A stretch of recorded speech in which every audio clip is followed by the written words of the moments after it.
Măi, Elena, cum să zic eu ție? Cine vine să trăiască în mănăstire trebuie să se elibereze de toate cele lumești. Ca să aibă mintea la cel de sus și să trăiască cu adevărat în sfințenie și în curățenie, să leabdă și de casă și de avere, că să știi că nu degeaba să zici că banul e ochiul dracului. Și să leabdă până și să aibă mai multă dragoste pentru oameni decât pentru Dumnezeu. Și de ce? Ca să nu fie mintea la nimica care să-l tragă înapoi la viață. Să-i dai pofti.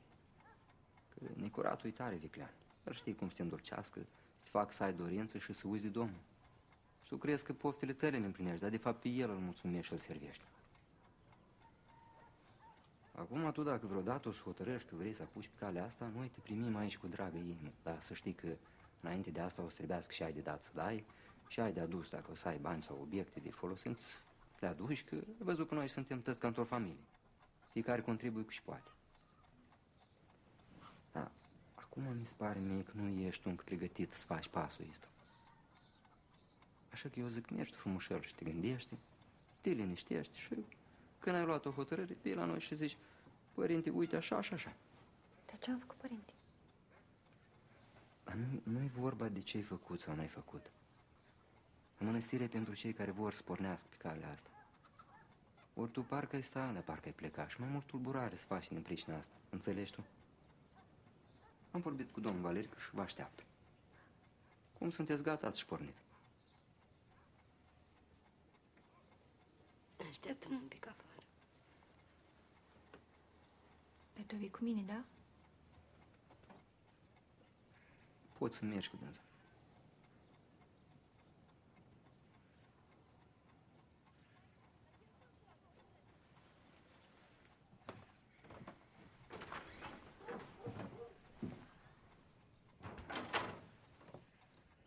Tati, de unde să se ducă el?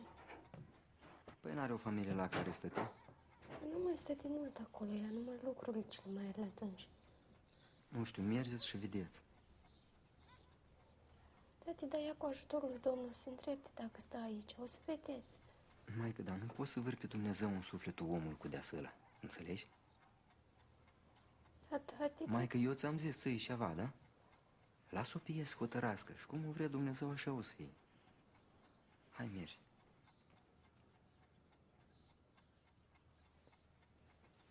Blagosloviți.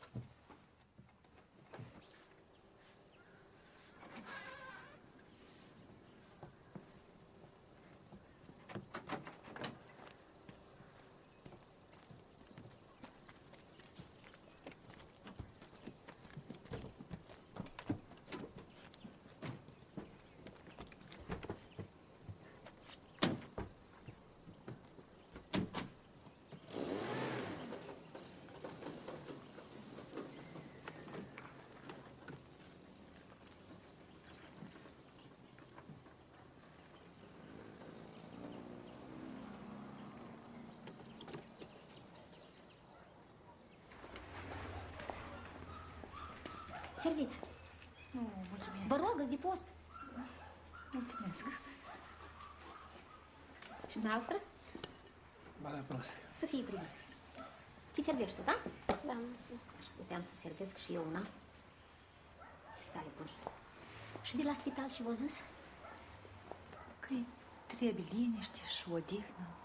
Și de asta am zis că stai aici o leac să-și revie. Și după aceea să o vede. Eu am zis că nu e bună cu Germania asta ei, că prea mult muncește, dar și ea ascultă.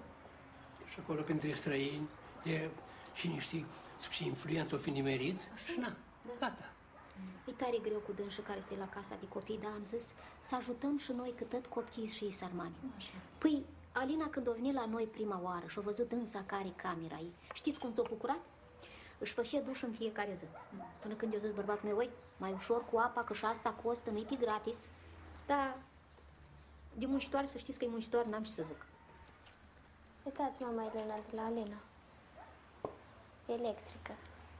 Ei, mulțumesc, dar nu trebuie. Camera ei unde e? Uite pe acolo 7 hol. Mă duc o leac până la dânsa. Mergi. Pe acolo, tot înainte.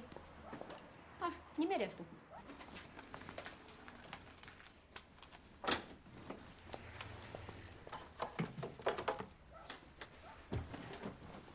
Asta e camera ta? Da, aici. E frumos. Păi bună, avea și baia noastră. Alina, eu Oscar trebuiască să plec de acum, că se grăbește în Valerica. Să pleci cu dânsii? Păi da, Alina. Păi și eu? Păi, tu mai bine să ai un pic aici și te gândești, te liniștești.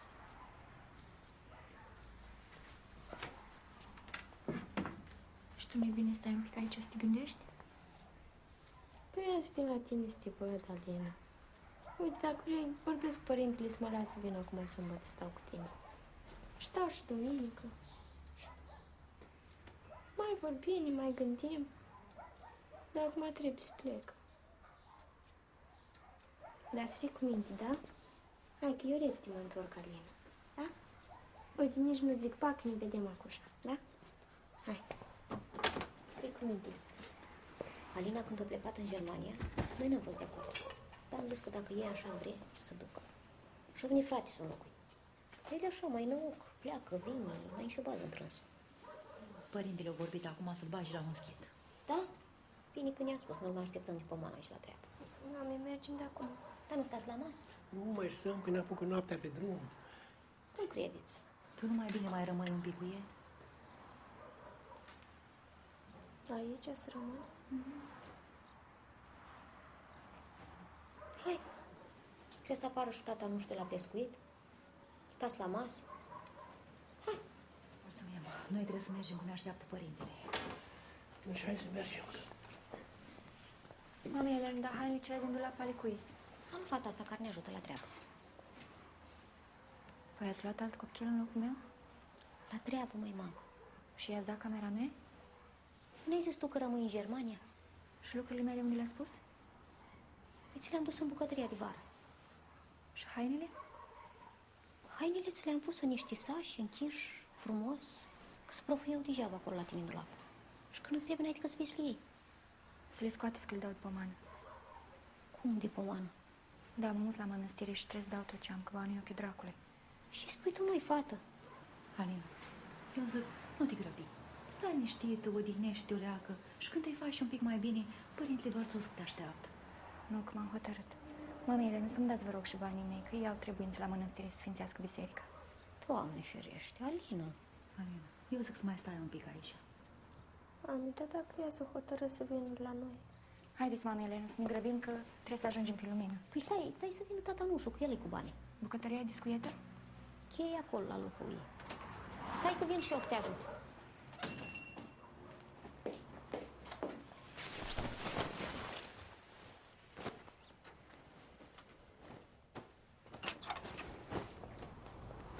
Măi, Alina, dar și tu apucat pe tine.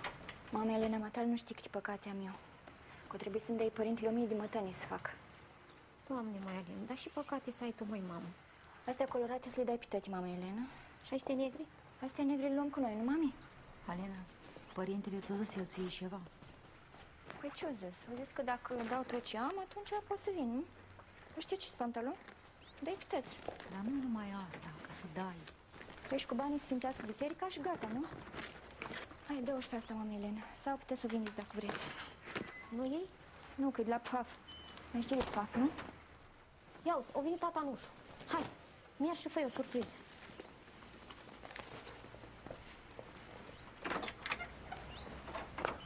Doamne ferește, dar și cu ei. Nu știu, Doamne, nu știm. Dispovedit sau spovedit. Împărtășania și-o luată. Doamnă, poate vorbiți dumneavoastră cu Domnul. Să o convingeți mai stea și ea aici să se odihnească. Aici nu prea mai are unde să mai steie. Haideți, tata, nu știu când ne grăbim. Mă, ție, Salim, Și că vrea să rămâi la mănăstire mi-au zis. și că vrea să-i dăm bani? Banii mei puși deoparte. Cu restul nu ne mai socotim. Ai tăi, dar mi-ai dat mie să-i ții ca să nu-i dai după toate prostiile și acum că-i dai după mană. Doamne, Alin, și cu terenul și ala care ziceai tu că vrei să-l iei? Nu mai trebuie. N-ai zis tu că vrei să-ți ridici o casă acolo cu frate tu? Nu, mama Elena. Mai bine le dau banii dânșilor să facă ceva de suflet cu ei. Mai că nu vă supărați. Dar nu se poate așa ceva. Doamne, dar noi nu i-am cerut nimic. Dânsa motărăște așa faci. Mai Alin, dar tu la frate, tu nu te gândești. Mama Elena, nu poți să iubești pe nimeni mai mult decât pe Dumnezeu dacă vrei și El să te iubească. Uite, asta s-o dat la un copil. Ce spui tu, mai fată, mai? Păi când intri într-o familie, fiecare trebuie să contribuie cât ceva, nu? Așa cât am stat, nu mi-ați oprit chirii? Ei, câtă chirie îți oprim? Alina, dar eu tot zic că e păcat să pierzi locul ăla din Germania. L-am pierdut deja. Și nici măcar nu ești din mănăstire, tu. Ție ușor îți sare țandăra, te sușești. Cam îți place apa caldă, ție? Haideți, tata, nu știu, dați-ne banii să ajungem pe lumină.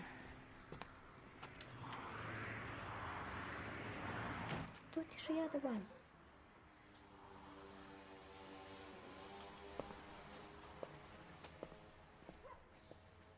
Păi atunci luați-o, măicuț. Dacă dânsa așa consideră... Iau eu. Dar părintele o să o tărască.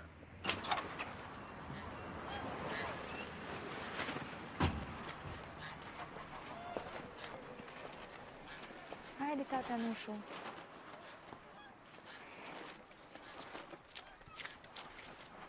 Uite, 500 de euro. Cum 500? Cum știți, pe depozit? 2000 l-am împrumutat noi Bănașul Sandu pentru operație, că nu știam că vii. Și 500 ți-am trimis el la spital. Pentru medicamente, Alina. Cum pentru medicamente? Păi cât ai stat în spital, nu trebuie noi să luăm și medicamente, și doctorii, și benzina care am fost în fiecare zi la tine. Stați puțin. Cum adică le-ați dat banii mei lor? Nu, frate, tu i-am dat. Am venit între zi cu domnul că să dăm banii, că ai nevoie la spital. 500 de euro. Și l-a vrut mai mult. Eu am dat numai 500, că zis că na.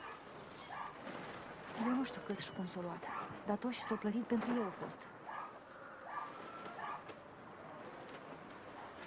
Ei, Matali, maică.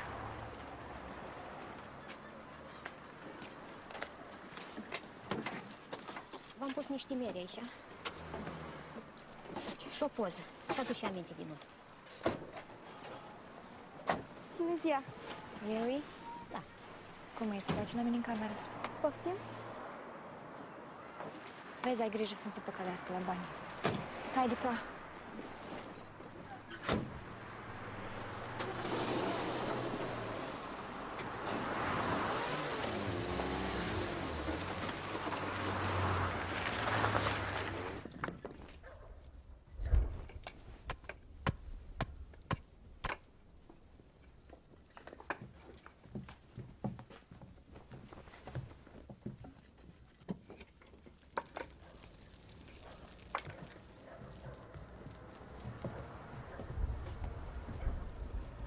Părinte, o venit.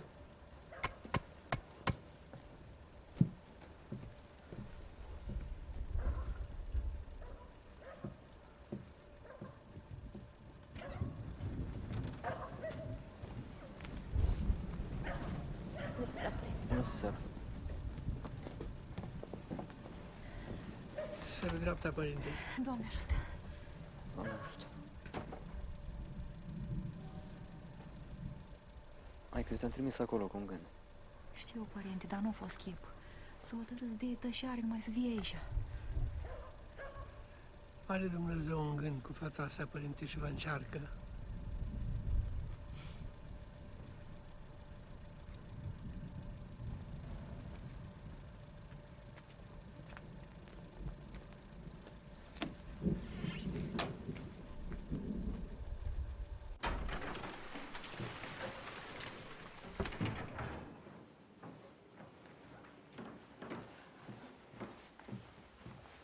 La culcare.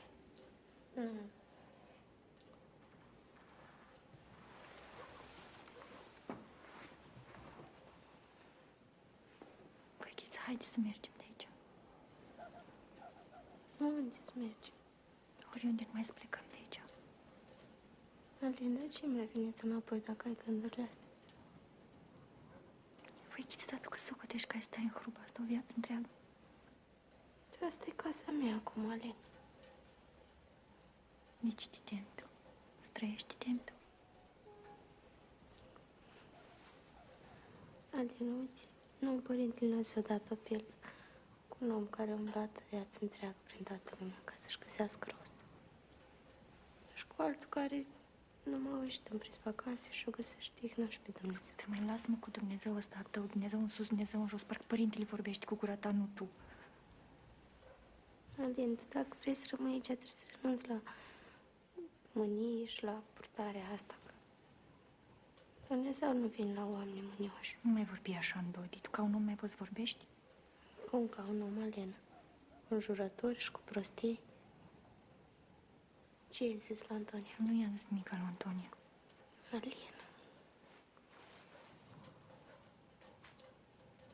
Ți-ar face foarte bine dacă reușești să crezi tu. Păi, Chita, eu cred. Cât am stat singură acolo în fiecare să mă urcă la Domnul să mi te aduc înapoi. Dar de ce nu vrea el asta, eu nu înțeleg. Domnul dă la fiecare ce trebuie, nu ce vrea. Dar mie tu îmi trebuie. Hai să mergem la culcare. Alin, vreau să rămân singură seara asta, să mă rog.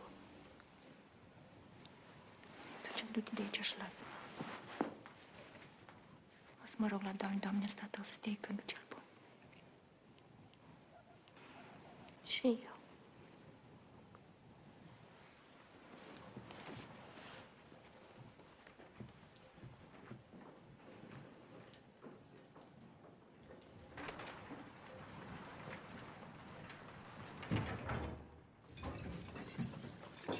Plecat în străinătate? Am înțeles. Vă rog să-i transmiteți când se întoarce, că vreau să vin până la dânsul să stăm un pic de vorbă. Când o avea dânsul timp? Mulțumesc. Doamne ajută. Și eu sunt episcopul, părinte. S-a sușit că nu vine să ne sfințească biserica până nu avem pictată. Lasă, părinte, că matale nu pentru picturi sunt oameni în biserică.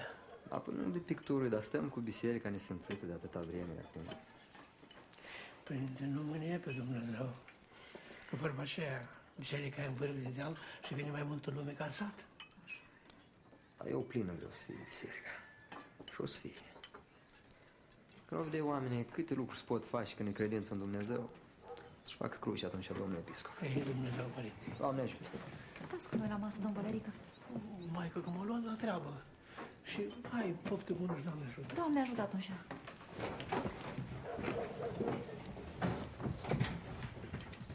Da, Alina, unde? Să rog în biserică, părinte. Să roagă, dar acum e ora de masă. O să că nu mai trebuie să mănânci și că țin post negru de acum. De aseară să roagă. Dar cine o dat voie? Tu te zic postul după rânduială, nu după cum îi vine fiecăruia.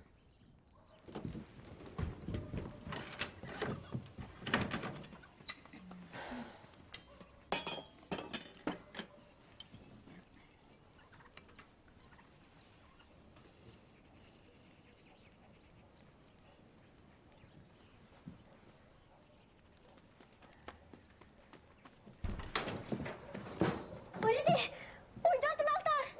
Și parcă nu e!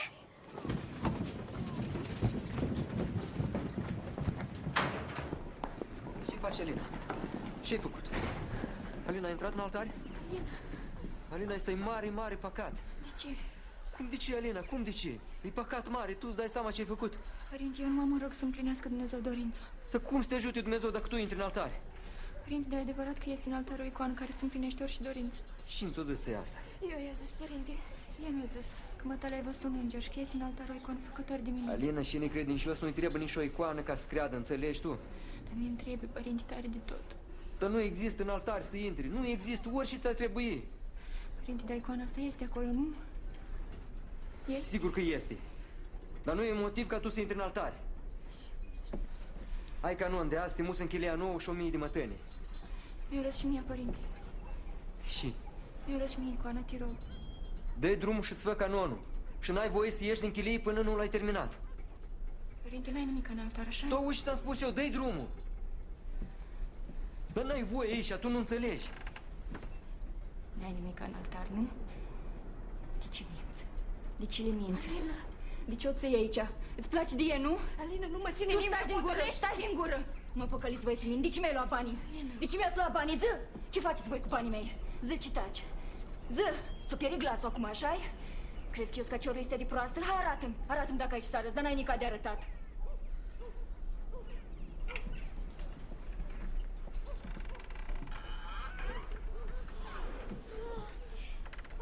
Ce-i asta, tati? Cu asta vrei să mă faci?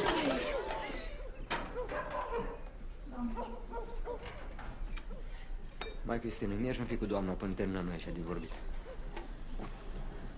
Așteptați, vă rog, afară. Imediat o să începem. Părinte, să mai vin și alți oameni. Du-i în bucătărie și roagă-i să aștepte. Ce, părinte? Lasă oamenii să vină în biserică. Veniți, la mâna de femeie, părinte! Vrei să mă fut ca poponarele astea? Ză! Ce taci? Ză! Ieși afară din biserică. Ieși afară!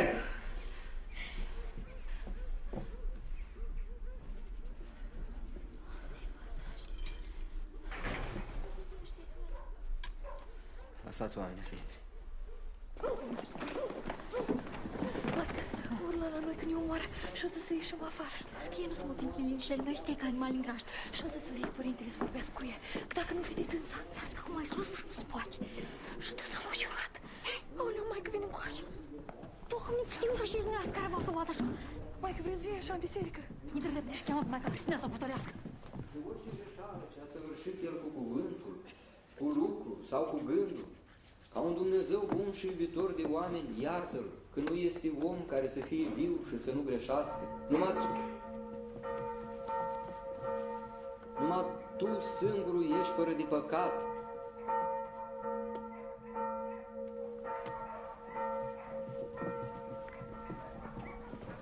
Părinte, mă și-o pus trag clopotul și o să că vrei să vorbească matale.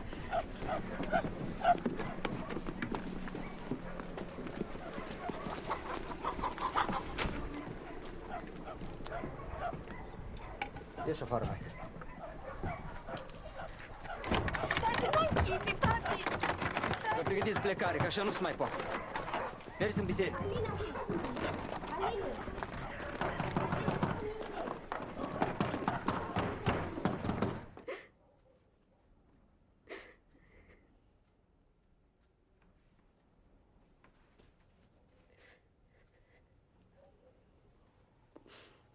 Mami, dar unde să ne ducem noi?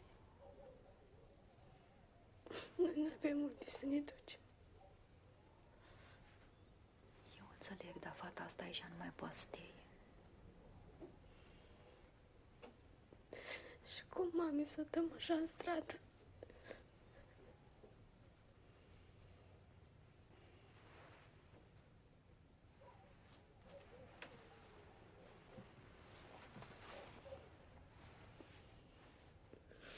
Maică, vorbește cu părintele să o ajute, să-i facă slujbe.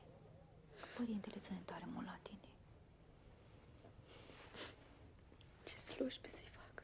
Să-i citească moliftele. Și poate cu ajutorul lui Domnul să luăm și pe cel rău.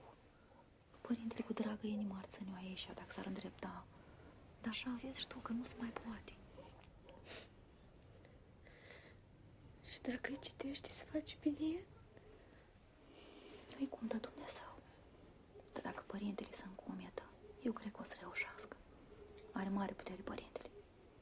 Tu roagă-l.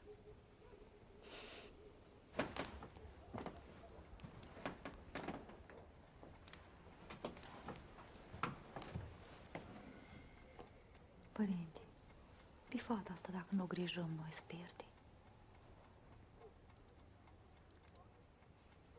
Tu știi măcar și Maroși.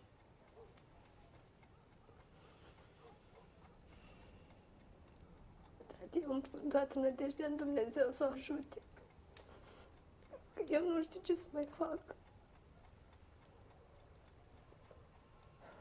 Aici nu-ți poate să mai stați. Tati, dar mie altceva pe lume nu-mi trebuie. Păi da, altundeva unde s-o ducem pe dânsa nu este. Unde, tati? La familia asta unde... Nu, părinte, că deja au luat pe altă fată în locul ei. Dar vreo rudă ceva n-are el. Mă, să trăiește, dar... Dânsa au dat-o la cămie și nici nu mai vreau să știe de ea după aia. La spital nu vreau să o ție. Dar la cămin. Nu se mai pot întoarce copiii la cămin, tati, după ce au plecat. Părinte, în stradă nu putem să o dăm. Sigur că nu. Dar nici așa, maică, nu se poate. Nu ne vin oamenii și să lumineze că uite acușa vine Paștere. Și noi avem vrajmașul în biserică. Părinte, fă-ți pomană cu el și citește moleftele să scapi de cel rău. Maică, dar asta nu se face de unul singur așa. Știu, părinte, știu. Tati, te rog, nu ne da de aici. Că nu avem altundeva unde să ne ducem, să cerem ajutorul noi.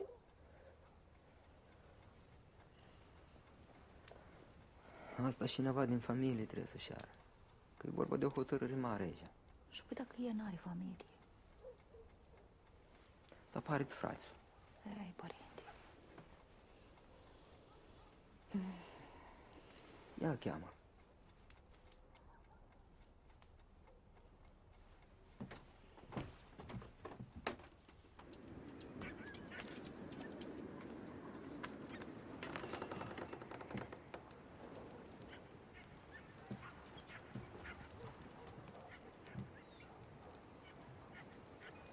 Ionuț, te cheamă un pic părintele până la el.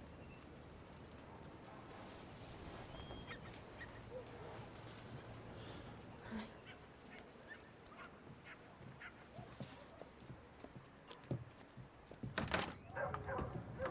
Să rămână, părinte.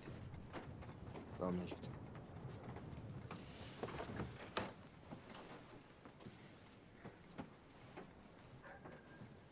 Ionuț, ascultă-mă bine, că e vorba de sora ta, da?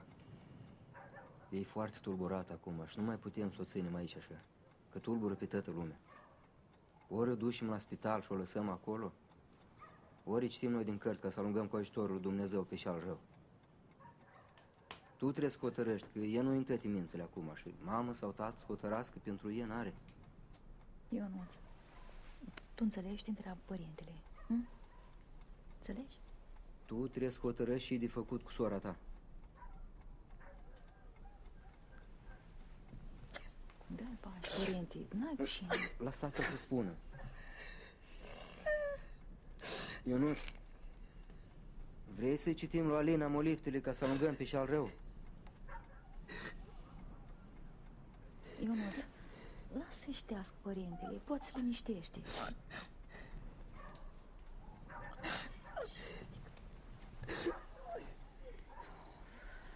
Mai că ne rugăm cu toți în noaptea asta la Dumnezeu să-mi dea gândul și al bun și mâine ne hotărâi ce avem de făcut. Da, părinte. Doamne ajută. Doamne ajută.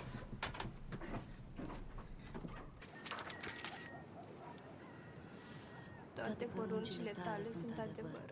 Pe nedrept m-au prigonit. Ajută-mă. Puțin a Fost de nu am sfârșit pe pământ, dar eu n-am părăsit poruncile tale. Sunt la tale. De grabă, că spate și sfară tot în chilie. Cheamă-l pe părinte. S-a dus mai Antonie să-l cheme. O vrut să iasă prin geamul de spate și s-a prins chilia. Alina, du da de cheile celelalte. Dau la mine.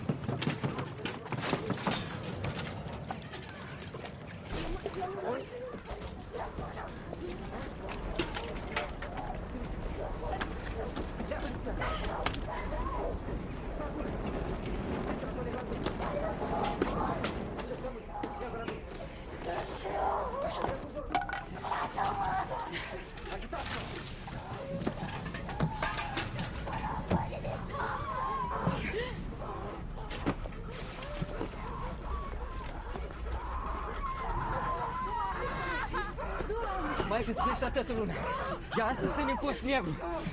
Trebuie să citim dacă vrem să dovedim vrajmașul. Adu-mi biserică să ne apucăm deja până vin oameni la slujbă. Dar părinte, o să scrie biserică! Adu-le gata dacă nu. S-a mai liniștit? Da, o luăm la slujbă. Nu-mi dau dicimașa legată. Ești cu minte? Că dacă nu ești cu minte, nu putem să dăm drumul. Alina, uite, părintele a vorbit cu Ionuț și o să-ți citească ca să scapi de cel rău cu ajutorul lui Dumnezeu și să te liniștești. Ești cu minte? Mergi singur la slujbă dacă îți dăm drumul? Că dacă nu, iar trebuie să te legăm. Ha? Ia, hai, ajutați-mă. Hai, du-te, stecă. Stai un pic de apă. Nu se continuează.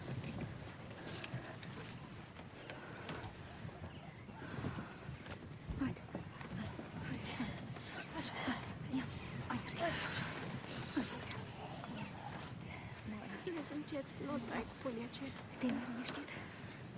Uf, Doamne, mai avem noi. Gata, nu mai spărăm pe Doamne, da?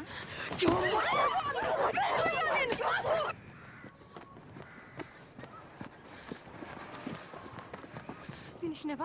Nu.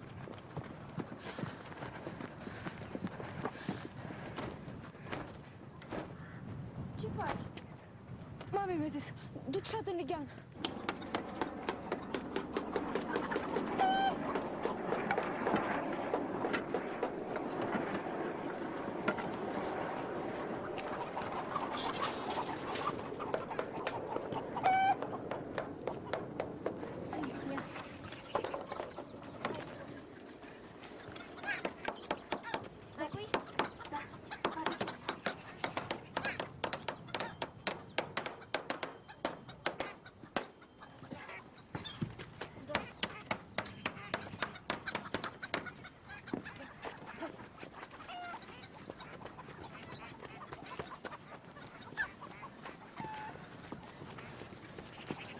Aduceți-o, că acușa vin oamenii la slujbă.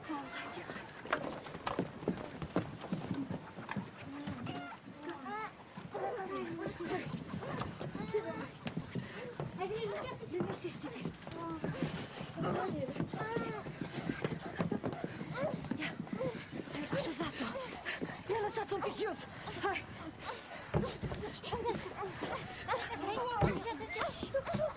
Dar nu stă, maică. Trebuie să stie ca să-i și știm. Puneți-o aici. Hai. Pripunește-o pe asta. Invers. Categorescu. Uite asta. Du-le la picioare pe asta. Dă și mie unul.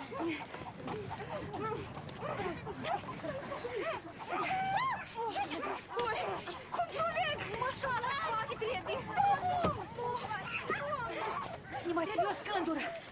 Așa.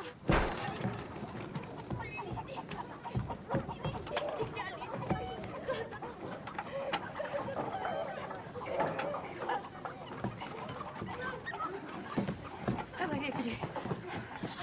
Asta spune. Hai, asta e bună. Hai, cădată! Cât de sus.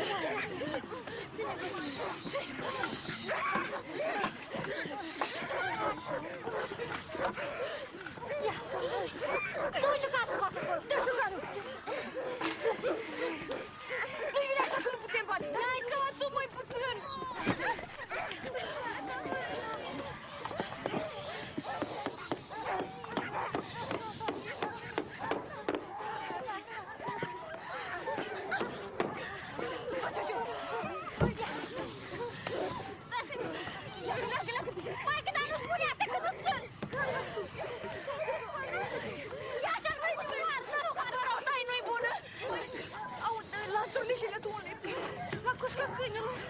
Ia du-te răptișa de lanțurile! Ade și lactele! Mai repede!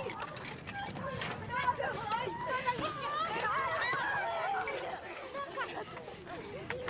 Prindeți-le bine la încheieturi ca să nu se taie, că sunt rași! Hai, Doamne!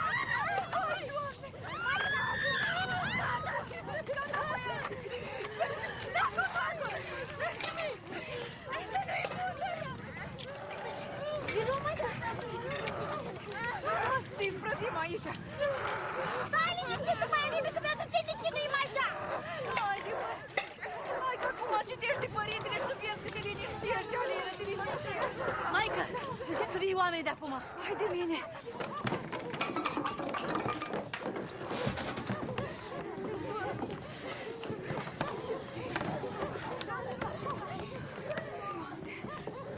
Deschide un pic geamă să audă și e slujba. Merge să repede afară și strânge tot. Hai să-i aducem o pătură. Păi trebuie că e cald aici. Sper să vă țineți o leagă. Stai liniștit, Alina, că acușa venim și te luăm la domnișoare. Să te cu minte, să ascult slujba ta. Uite că se mai liniștește. Doamne, ai milă de ea. Hai, haideți, hai.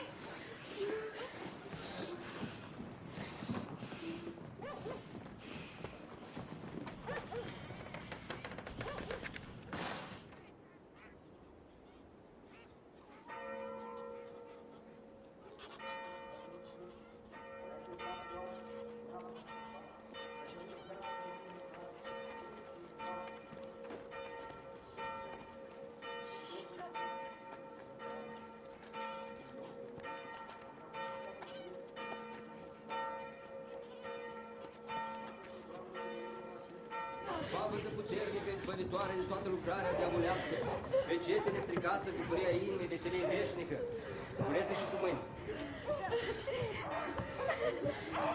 Cât ție să pune să ne miluiești și să ne mântuiești, acum și pururea și în vecii vecilor. Amin. Doamne, sărmana și mai mușești ce rău. Când văzut eu să-i scoateți legătura. Gata, Doamne, arma asupra diavolului, crucea ta o ai dat nouă, că se îngrozește și se cutremură de suferință căuta spre puterea ei.